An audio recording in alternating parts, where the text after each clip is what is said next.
Good day. Papakita namin ni Binjay yung light padded acoustic. Medyo unique ito dahil cruise.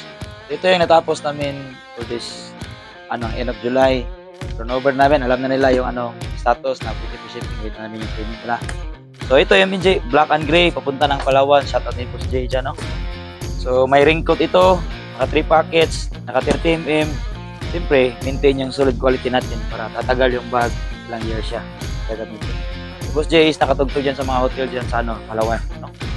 So, ganyan. 3 packets, black and gray.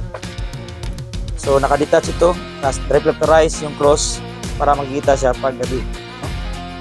So, ganyan. Okay.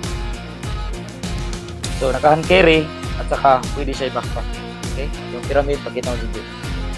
Okay. So, dagang salamat, Boss Jay. No? Papunta na dyan.